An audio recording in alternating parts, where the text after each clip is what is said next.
36 yoshdaman. Zo'r natija olganman-da. Конечно, judayam zo'r natija olganman.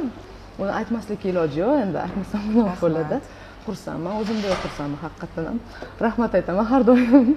Shikoyatlarim jenskiy tarafdan, ayol kishilarda ko'proq o'sha bo'ladi. Birinchi bilasiz o'zingiz ham. Jenskiy tarafdan bo'lgan.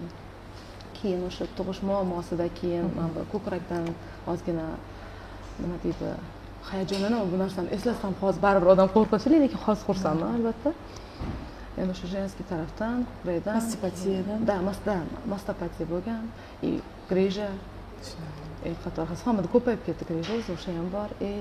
Eng seryoznisi menda o'sha qonimda virus paydo bo'ldi. Endi natijalarga o'tadigan bo'lsam, qarang, ichishni boshladim. Ichishni boshlaganimda 2,5 oyda haqiqatdan ham jenskiy tarafdan natija oldim. Buni aytib o'tmasam bo'lmaydi. 3 ta kista, bitta miyoma bor edi. Kistani yo'qotsa bo'ladi dedi. Faqat miyomaga dedi operatsiya kerak dedi menga. Keyin endi baribir qo'rqamiz, ayol kishimiz baribir qo'rqdim, boshqa qildim shu mahsulotni eshitganimdan keyin. To'g'risini aytsam, ishonmas boshladim, lekin ilojim ham yo'q edi-da meni. Chunki o'sha kasallik ustiga kasallik ko'payib ketaverdi, boshqa qildi. Keyin buni maqtashgandan keyin baribir ozgina o'zim ham sostavini o'qidim, ozgina xabarim bor. Ixlos bilan. Da, ixlos bilan xabar o'qib xursand bo'ldim. Неужели menga ham Allohim dedim, har taraflama bir xil mahsulot, lekin hamma joyimga foyda. O'zi Xudodan so'rardim, charchagan vaqtlarimda. Mana shu dorini, dozasini har doim ritm ichadigan vaqtda siqilib ketardim, Xudojon derdim, shunday mahsulot kelsinki, hamma joyimga birdek ta'sir qilsin. Men ham boshqa ayollar sifatida kulib, o'ynab, bemalol yuray. Uxlaganlarimda uyqum bo'linmasin derdim-da. Mana endi Xudoning nolalarim yetib bordi shekilli-da endi. Shuni ichishni boshladim, qarang. 2,5 oyda polniy kista miyoma yo'q bo'ldi. Shunda doktorga boryapman, uverin bo'lib aytaman, ko'ring, yaxshilab ko'ring mana deb qo'yaman. Analizlarni ham ko'rsatdingiz. Da, uni hozir ham olib kelmam, esidan chiqib ketib, o'zim qo'ydim. Shoshganimdan qizaloqim tufayli ozgina shoshdim, qolib ketib ko'rsatdim bo'lsa. 2,5 oyda ketdi. Juda xursandman. Doktorlar o'zi shokda. Bu nima mahsulotga dedi, biza bormasak bo'lmaydi dedi. Men aytdim, borasizlar, ko'rasizlar. Shunaqa bo'ldi. Keyin 4 oylarda 4 mm grijadan yo'q. Xolis bo'ldim. Grijam ketdi, inshaalloh. Hozir shunda borsam, faqatgina o'rni qoldi dedi. Uni ham o'zi ketib bo'lganda bungancha bo'lib qoldi-ku. U natijaga ham 4 oy bo'ldi. Faqatgina nima uchun men natijani aytmadim, masaladagi intervyuga kelmadim, boshqa qilmadim. U oxirgi rezultatimni kutdim-da men. Kutganda qanday qarang. Endi u baribir qo'rqinchlidir, o'tgan rost bo'lsin. Bundan qani 2017-yil. Shunda doktorga borganman. Tug'ilmanda becheli olib yuribman. Shunda olganmanda, borganman, sen tug'ishdan oldin to'xta, qoningda virus bor ekan dedi. Shunda olganmiz, virus bo'lganda ham gepatit B. Endi hozir ko'payib ketdi, hozir unchalik qo'rqinchli emas, lekin 5-6 yil oldin u narsa rost seryozni edi.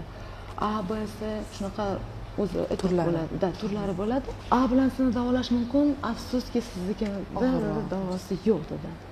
Yani neizlechimli endi hozir dedi, faqatgina buni to'xtatib turamiz, dальше rivojlanib ketmasligi uchun dedi. Demak, tushunarli dorilar orqali ham siz salomatligingizga yordam berib va vrachlarning maslahati bilan va shuni bilan birgalikda faol marjon kalsiyni iste'mol qilgansiz. 2 oy qo'shib ichdim, keyin doktorga borganda o'zim vrachim, o'sha 2017dan beri bitta odamga uchrashaman, katta virusolog.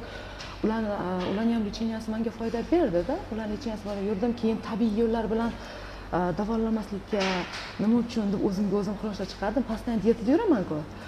Bez dieta nimadir qilsa bo'ladi, tabiiy yo'l bilan deb orzu havas bilan, niyat bilan yurdim-ku. Mana endi o'shani ichishni boshladim, keyin vrachlarimizni to'g'risini lecheniyasini to'xtatdim. Nimaga ichimda shunaqa keldi o'zida? Bo'ldi, ichishni to'xtatdim shartda hammasini. Bez dieta hammasini yegan holatda, qarang, yedim, ichdim, kolalar mumkin emas jigarga, lekin hammasini ichib yedimda buni to'xtatganim yo'q. Qanaqa aytgam shunaqa ichdim, ozgina to'g'risini gapiraman endi.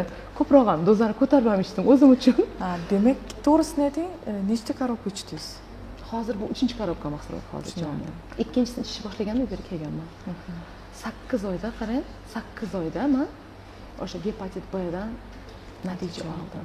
Buning siri nimada? Dozani qanaqa tartibda ichdingiz? Chunki hammada har xil, ya'ni vrachlarimiz tomonidan, valiologlarimiz tomonidan tavsiya bildiriladi. Sizga qanaqa maslahat berishdi? Ular aytishdiki, doktorlar nimalarning lecheniyasi bilan birday olib ketdi-da, sразу to'xtatish mumkin emas dedi. Ularnikini ham o'zing sezasan ichki hissiyot dedi. Yaxshi bo'lishi sezganingdan keyin sekin tashlasang bo'ladi dedi. Lekin men to'g'risini aytsam, uni shartda qo'yib bunga o'tib ketdim. Ishonchim shunchalik kuchli bo'ldiki, ichimdagi shunaqa aytdiki, o'zim ikkinchi yili aytdiki, bo'ldi, to'xtatsang bo'ladi, chunki 5 yildan beri yetadi. Ximika dorilar ichganing dedi. Boshida shu bitta ichdim, bir hafta ichdim, 10 kun emas. Bir hafta bitta donadan kalsiy ichdim, keyin u yog'iga keyin bitta donadan koenzim ichdim. Shunda kitob varaqlab o'tirib, gepatitga koenzim mahsuloti ko'proq foyda degan eshitdim. Keyin sразу ikkitaga o'tib oldim. O'sha holatda grija bilan женский tarafdan natija oldim. Gepatitga bo'lsa, to'g'risini aytsam, ertalab choydan keyin ikkita koenzim ichdim. Obeddan keyin yana ikkita koenzim ichdim. Kalsiyni bitta ertalab, obedda. Och qoringa kalsiy, lekin to'q qoringa koenzim ichdim. Bu mahsulotni sevaman, ichaman va bundan keyin ham tavsiya qilaman. Haqiqatan ham agar eshitsa, bilsa, mana rost ekaniga menda rezultat o'zimda. Nima deydi? Tasvirlab berish qiyin-da bu xursandchilikni, chunki men 5 yil davomida qiynalib kelganman. Shuning uchun maslahatim, ichinglar, ko'ringlar, o'zinglardagi natijani xursandchilik vaqtida menga o'xshab kimgadir aytinglar. Meni orqamdan kimlardir nima deydi, davo topsa, keyin ularning orqasidan kimdir yana davo topsa, bundan ortiq vaqt bormi deyman-da. To'g'ri, Allohim beradi hamma narsani, lekin bular sababchi ham bilmayman, shuni orqasidan berdim. Hozir уже hayajon bosib ketyapti, qo'llarim anaqa bo'lib ketyapti, chunki o'zim o'tgan o'zim bilan vaqtida shu ichsin, ko'rsin. Demak, ayol qizlarimiz uchun Believer kerak.